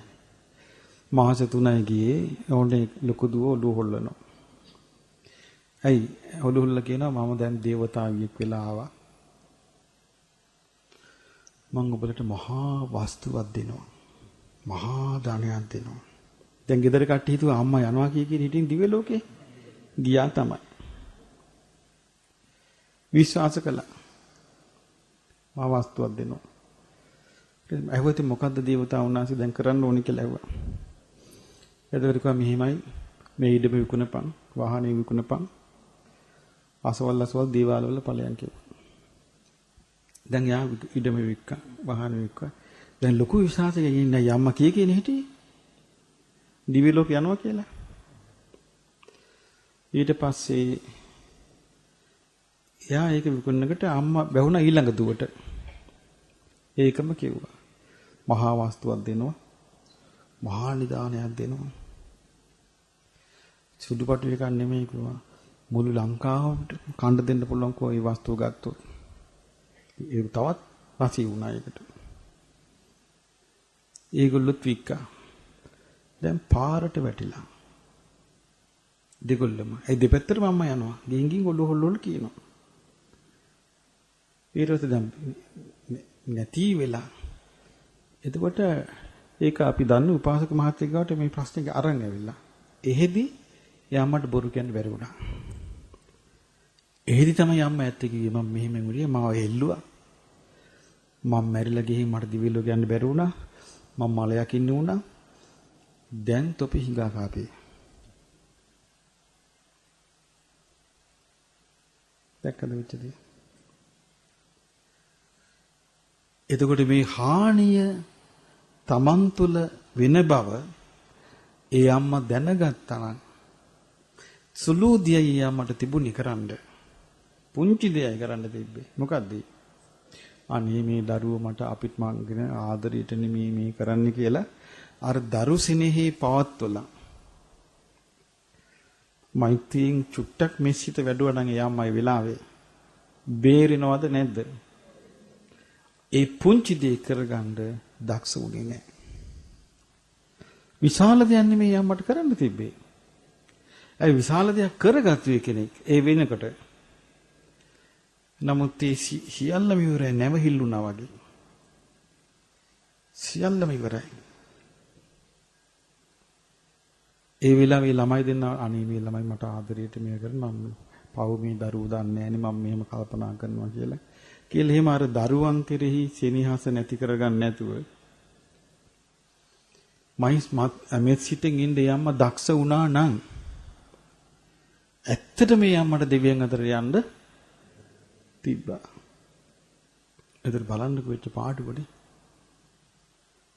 ඊළඟට මුළු පවුල් දෙකක්ම අනාථ කළා. පාරට දාලා. තමන්ගේම දරුවෝ කොච්චර පවක් රැස් කරගනවා. ඒ මොකක්ද වෙච්ච සංගීඩි? මොකක්ද ඉතන වෙච්ච ප්‍රශ්නේ?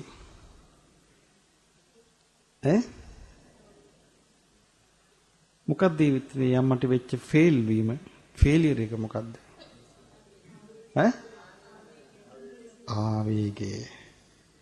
ආවේගේ විසින් ඒ අම්මට අහිමි කළේ මොකද්ද? ඉවසීමයි මෙත්සිත මෙත්සිතයි මේකලා ආවේගයට ආපු කෙනාට මෙත්සිත ඇති වෙන්නේ නැහැ. මෙත්සිත ඇති. හොඳට බලන්න මේ කියන බොරුද ඇත්තද කියලා. බොරු නම් අත උසල් කියන මොක එකක වෙන්න බෑ. මොකද අපි මේ දහම් සාකච්ඡාවක් යන්නේ. ඒතර මමත් කැමති ඉගෙන ගන්න මෙරදිච්ච එකක් නං. ඒකයි. මේව බොරුද ඇත්තද? ආවේගයට ආපු වෙලාවට ආවේගයේ රුකුල් දෙන්නේම ද්වේෂයට. ආවේගයේ රුකුල් දෙන්නේම ද්වේෂයට. ඊළඟට ආවේගය ඇති වෙන්නේම මාන්නෙන්. ආවේගය ඇති වෙන්නේම මාන්නෙන්. ආවේගයේ රුකුල් දෙන්නේම ද්වේෂයට. එතකොට ආවේගයේ රුකුල් දෙන මාන්නේ එහෙම ලේසියෙන් නැති වෙන එකක් නෙමෙයි මේක. මාන්නේ නැති වෙන්නේ රහත් වෙන දවසට. එතකම්ම තියෙන එකක්. එච්චර බරපතල එකක්. අපි ප්‍රහාණය කරන්න තියෙන්නේ සතර අපායේ දුක සිහි කළමයි. වෙන ප්‍රහාණය කරන්න. ඒ කියන්නේ ප්‍රහාණය නෙමෙයි. වෙන එකකින් මග අරින්න ක්‍රමයක් නැහැ. එතකොට සතර අපායේ දුක සිහි කිරීමෙන් තමයි ඒ කොහොමද? අනේ මම මේ සතර අපායේ කොච්චරනම් ඉපදී ඉඳ ඇද්ද? දැන් කවුරු හරි බැන්නොත් මේ බැනුම් මොනවද? සතර අපායේ කොච්චරනම් මම වල්ලු බලලු වෙලා මිනිස්සුන්ගෙන් ගැරහුල් ලබන්නේ නැද්ද? ගුටි කන්නේ නැද්ද? මාව කොච්චර පාරට දාන්නේ නැද්ද? පාරේ ඇවිද මම මැරලා යන්නේ නැද්ද? එහෙම කල්පනා කළොත් මොහොතක් අරකට මොකද වෙන්නේ? නැති වෙලා ඉවසන්න හැකියාව ලැබෙනවා. සතර අපාය සිහි කරන්නේ නැතිකම තමයි කුඩාක් මේ දුකට. සතර අපා දුක කියන්නේ දුක්ඛාර සත්‍ය හොඳ විස්තරයක්. ඒ කියන්නේ දුක්ඛාර සත්‍ය සිහි කරන්නේ නැතිකම. දුක්ඛාර සත්‍ය සිහි කරන්නේ නැත්නම් එයා කොහොමද දුක් හදවන හේතු වලින් ගැලවෙන්නේ? බෑනේ නේද? ඉතින් මේ නිසා දැන් මොන ඔය කියාපු කරුණු දැන් බලන්න මොනවාද කියලා ආයෙමත් මුල ඉඳලා දැන් මොන සතර අපාය ගැන මතක් කරන්න කිව්වනේ. සතර අපාය ගැන කල්පනා කරන එක සාමාන්‍ය ජීවිතේ පුරුදු කරගන්න. සතෙක් දැක්කත් අයියෝ මොනතරම් දුක විඳින සතා දැක්කහම මොනතරම් මේ සතා දුකක් විඳිනවද? මම මෙච්චර මේ වගේ කොච්චරන දුක් විඳින්න ඇද්ද? පෙර සසරේ මං කොච්චර දුක් විඳින්න ඇද්ද? අපි දැන් ප්‍රේතය ගැන දන්නේ නැහැ. නමුත් මේ ප්‍රේතය වැහෙන අය කියනවා අහලා තියෙනවා. සමහර අයගේ මට හම්බෙලා තියෙනවා ප්‍රේත දෝෂ තියෙන අය කකුලේ තුවාල එනවා සනීප වෙන්නේ. ප්‍රේතයා ගිහින් අර සරවලිව කනවා. සරවලිව කනකන් සනීප වෙන්නේ නැහැ. බෙහෙත් කරනවා සනීප වෙන්නේ නැහැ. ඊට පස්සේ ඒ කෙනා මොකද කළේ? කොහෙද තැනකට ගිහිල්ලා පෙරිත දිෂ්ටි අයින් කළා. බෙහෙත කළා සනීප වුණා. ඒතර මේ පෙරිත ඇඳලා තියෙන්නේ කොහොමද?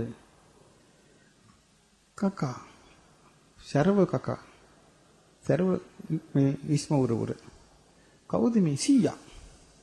පිරිසිදු නොසිටීමෙන් ප්‍රේත බැල්ම වැටෙනවා. ඊට පස්සේ ප්‍රේතය අතාරින්නේ නැහැ. පිටස්තරය නෙමෙයි. ඥාති ඉන්නේ. ඉතින් කෙලවර නැති දුකක් විඳිනවා. සමහරුන්ට නිදා ගන්න ගියාම කටෙන් කොණු කෙල යනවා. ප්‍රේත බැල්මින්. ඒ කොණු කෙලින් ප්‍රේතය යැපෙනවා. මේ වගේ හරියට තියෙනවා මේ ප්‍රේත ලෝකේ මිනිස්සුන්ගේ ජරාව වලින් යැපෙන. එතකොට මේ අපි හිතාගෙන ඉන්නේ හරි දැන් අපි පින් අනුමෝදන් කළා ඥාති ප්‍රේතයාට පින් දුන්නා. යා ෂේප්. යා ගොඩ. ඇයි අපි පින් බලි. කලාතුරකින් කෙනෙක් ගොඩ යනවා. ප්‍රේත ආත්මය ඉඳලා හොඳ ආත්මයකට යනවා. ගොඩක් අය මානුෂ ජීවිතේ අරගෙන ගියේ ධර්මයට එකඟව නෙමෙයි. ඒ නිසා ධර්මයට එකඟ වෙන්න පුළුවන් විදිහ හිතක් හදාගෙන හිටියේ නෑ. එතකොට ඒ ආත්ම වලට ගියාට පස්සේ ඒකේ ඇලෙනවා. ග්‍රහණය වෙනවා ඒකට. ඒකට කියන්නේ උපාදාන. අතාරින්නේ. හරි අමාරුයි. සමහර ප්‍රේතයෝ මේ ඇඟට රිංගනෝ මනුස්සයන්ගේ ඇඟට යන්න බෑ. ඒකට හේතුව මේ ලේ වලට යාගේ සියුම් ශරීර උරා ගන්නවා. ඊට පස්සේ යන්න බෑ. එහෙමයි ඉන්නවා. ඒගොල්ලෝ කියනවා කෑ ගහලා අනේ මට යන්න ඕනේ. මට යන්න ඕනේ. මං යන්න කැමතියි කීකේ කියනවා. යා ගන්න බෑ. ඉතින් දක්ෂම කෙනෙක් යාව ඇඟෙන් ඇදලා ගත්තොත් තමයි. තාන්ත හිතාමතා යාට ඇඟෙන් යන්න බෑ. එහෙම ජීවිතයක් අපිට ලැබුණොත් ඔබ කැමතිද?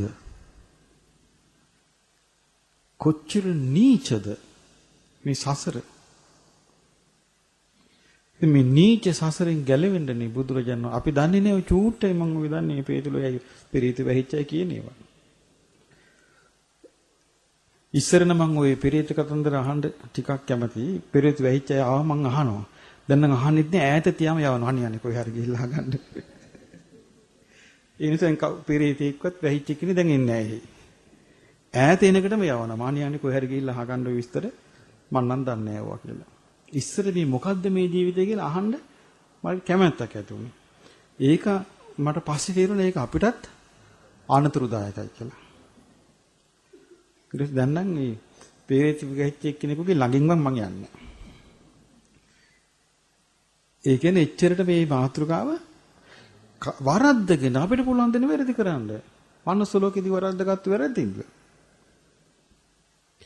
මනුස්ස ලෝකෙදි වරද්දගෙන. ඒකයි. අනික නෑ දැකොම ඥාති. ඒකයි. ඉතින් මේ වගේ හරි දුකක් විඳිනවා. තිරිසන් ආත්මේ හරි දුකක් විඳිනවා. പ്രേත ලෝකේ තිරිසන් ලෝකේ පේනවනේ. പ്രേත ලෝකේ මේ දුකත් එක්ක නිරේ කොහොමද? අසුර ලෝකෙත් එහෙමයි. පොර කනවලු අසුරේ ලාභ සත්කාර ගන්න පොඩි පොඩි තැන් වලට රින්ගගෙන. එහෙම ලෝකෙක අනේ මෙහෙම කොච්චර අපිට මේ සසරේ යන්න ඇද්ද?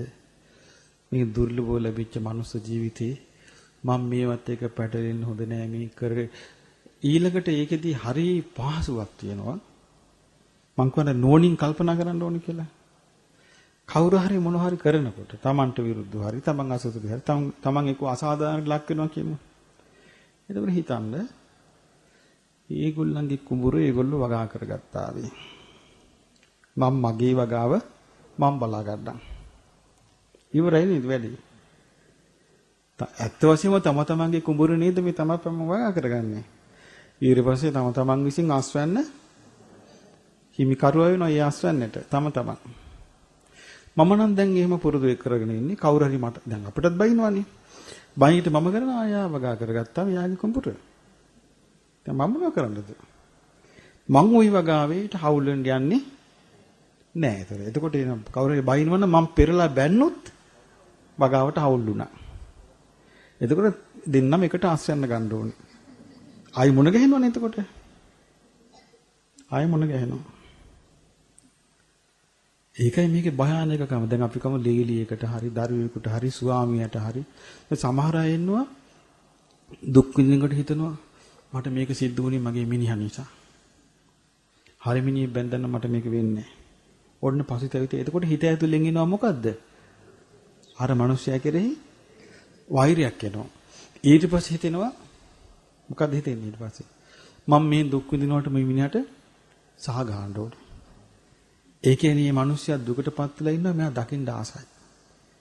ඒ දුකටපත් වෙලා ඉන්නවා දකින්න ආස නිසා ආයෙත් හම්බ වෙනවා. බේරෙන්න බෑ. එයාම හම්බ වෙනවා. භයානක නැද්ද මේ සසර? එතකොට යාන්න පුළුවන් වුණා නම් මේක තමයි සසරේ හැටි මං ඉවසනවා. දැන් මේවා මට කවුරුත් මට මුණ ගැහෙන්න එපා කිව්වට හරියන්නේ නැහැ. මොකද ඒක ප්‍රාර්ථනාවකින් වෙනව නෙමෙයි වෙනස්කම. ඒ වෙනස්කමක වෙන්නේ ගුණයකින්. ගුණයකින් මිසක් පැතුමකින් වෙනස් කරන්න බෑ. හැබැයි ගුණයක් තිබ්බොත් ඒ ගුණයට අනුකූලව පතන දේ ලැබෙනවා. ගුණයක් ඒ කියන්නේ ඉවසගෙන හිටියොත් නෑ මට නම් මේගොල්ලොත් එක්ක ඉඳලා මම හොඳටම ඇති. මං ඉවසගෙන ඉන්නවා ඒගොල්ලෝ ගමන ගියාවේ. මට නම් ඕනේ නෑ මොන ගැහන්න කියලා හිතාගෙන මේ සිතෙන් ඉන්නවා කියන්නේ හරියනවා. මේ සහගානව මට කරපු දෙයට මෙයා වෙනවා කියලා එහෙම කල්පනා කරේ හිටියොත් ආයි මුණ ගැහෙනවා. හරි භයානකයි. මේක බේරෙන්න තැනක් ධර්මයේ මිසක් දේශනාවේ තියෙනවා ධම්මෝ හවේ රක්ඛති ධම්මචාරී ඒකාන්තයෙන්ම පුද්ගලයාව රකින්නේ ධර්මයේ හැසිරුණ කෙනාව ධර්මයමයි ඒ රකින්න ධර්මය කියන්නේ මොකක්ද එතකොට? ගුණය. ධර්මය කියන්නේ ගුණය. එතකොට දැන් මේ කරුණු කාරණා ටික ඔබට හිතෙන්නේ මේක පුරුදු කරන්න ලේසිද අමාරුද? අමාරුයි. අමාරුයි ලේසි කියලා නම් කියන්න එපා. අපි ලේසි කියලා හිතන දේ අපි හිතුවටත් වඩා ඊළඟ මොහොතේ අමාරු වෙන්න පුළුවන්. ඒ කියන්නේ ගුණවන්තකම කියන එක අපි අතුලාන්තෙන් ගන්න එකක්. ඒතර අතුලාන්තේ මොන විදිහටද මේක වැඩ කරන්නේ කියලා අපිට පේන්නේ නැහැ. දැන් මොන අපිට පේනවනේ අපේ හිතේ තියෙන කෝපේ වැඩ කරන විදිය. අපිට පේනවනේ අපේ හිතේ මාන්නේ වැඩ කරන විදිය. කලබලකම වැඩ කරන විදිය. ඒකත් එකම විදිහට නෑනේ. කෝපෙත් එක එක වෙනස්කම් නැද්ද? පොඩ්ඩක් කේන්ති යනවා. ඊළඟට ගොඩක් කේන්ති යනවා. වෛරයත් එක්ක එකතු වෙන කෝපේ එනවා. නිකන් කෝපේ එනවා. එක එක විදිහට කෝපේ වෙන්නේ නැද්ද? ඒතර ඒ විදිහට එන කෝපේ එක එක විදිහට අපිව අසහනයටපත් කරන බව අපි කෝපේ ඇවිල්ලා අසහනයටපත් උනත් අපි දන්නේ නැහනේ. කෝපේ නිසා දුක් විඳ බව. අපි කෝපය ඇතිලා දුක් විඳින්න අපි හිතන්නේ අසවල නිසා මම දුක් විඳිනවා කියලා. අසවල නිසා දුක් විඳිනවා කියලා හිතන මිසක් තමන්ගේ කෝපය නිසා දුක් විඳිනවා කියලා හොයාගන්න බෑනේ. ඉතින් මේ නිසා මේ එතකොට ඔබට මේකෙන් මොකද්ද තේරෙන්නේ? ධර්මයේ හැසිරීම ඊටාම දක්ෂකමක් නෙමෙයිද? ධර්මයේ හැසිරීම කියන්නේ දක්ෂකමක්. ඒ දක්ෂකම මේ රටේ ලෝකයේ උගත්කමත් එක්ක සම්බන්ධ නැහැ. කෙනෙක් කොච්චර උගත් ඉන්න පුළුවන් ධර්මයේ හැසිරීමේදී අදක්ෂ.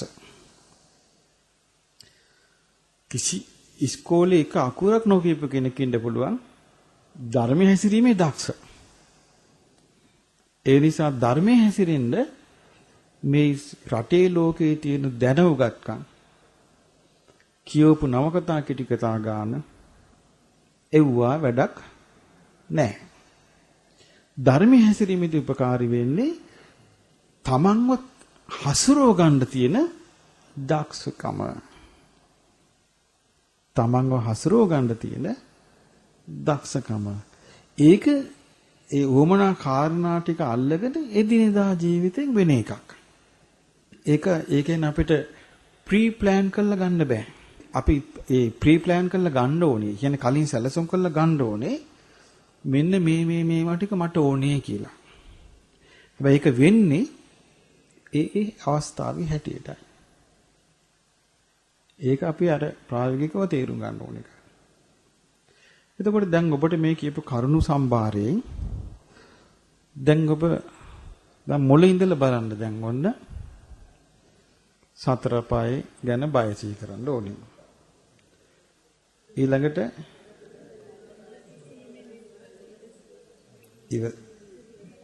දුර බලන්න කිව්වා ඉවසීමෙන් යුක්තව. ඊට පස්සේ ආවේගෙට ඉඩ දෙන්න එපා කිව්වා. ඊට පස්සේ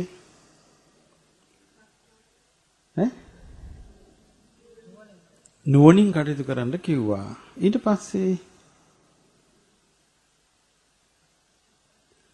තව එකයි ඕනේ. නෑ හරි. මෛත්‍රිය. ඔය ටික ඇති. ඊළඟ මේ ඔක්කොම බේස් වෙන්නේ තුනකට. බුදුන් සරණ යාම, ධර්මයේ සරණ යාම, ශ්‍රාවක සංඝරත්නයේ සරණ යාම. මේ සියල්ල තියෙන්නේ තෙරුවන් සරණේ පිහිටීම මතයි. තෙරුවන් සරණේ පිහිටන්නේ නැතුව එයා සතර අපාය ගැන තේරුම් ගන්න කොහොමද? බෑනේ. ඒ බුදුරජාණන් වහන්සේ නිම ඔක්කොම පෙන්ලා දුන්නේ. ඊළඟට මේ බුදුරජාණන් වහන්සේ වදාළ ධර්මයේ නැතුව තමන් කොහොමද මේකේ හොඳ නරක තේරුම් ගන්නේ? තේරුම් ගන්න බෑනේ. ඊළඟට මේ ධර්මයේ හැසිරීලා මේ භයානක අරුබුදෙන් නිදහස් වෙච්ච පිරිසක් නැත්තම් තමන් කොහොමද මේකේ කොටස්කාරයෙක් වෙන්නේ? බෑනේ. එහෙනම් මේ සම්පූර්ණම අපේ යහපත තියෙන්නේ කුමක් මතද? තිසරණේ මත. මට මතක අර සියාදරු වගේ සිද්ධියේදී කවර කියලා තිබ්බා මේ ළමයාට අපල වෙන්න ඇති. ගිරහයෝ නරක වෙලා. ගිරහයෝ නරක වෙලා නම් කවුරුත් වැරදිකාරයෝ නෑ නේද? වැරදිකාරයෝ කවුද? ගිරහයෝ. එහෙනම් දඬුවම් කාටවත් දෙන්න ඕනේ නෑනේ. ඇයි ළමයාගේ කර්මානුරූපණ වෙලා තියෙන ඉතින් උනාව එහෙනම්. දැක්කද මිසදිටුවේ හැටි. ඒ නිසා බුදුරජාණන් වහන්සේ සරණ යෑම, ධර්මය සරණ යෑම, ශ්‍රාවක සංඝ රත්නය සරණ යෑමනේ තුලිනුයි අපිට මේ සියලුම යහපත විවෘත වෙන්නේ. ඒ නිසා අපි සියලු දෙනාට මේ උතුම් තිසරණ සියලු යහපත සපුරන්න උපකාරී වේවා.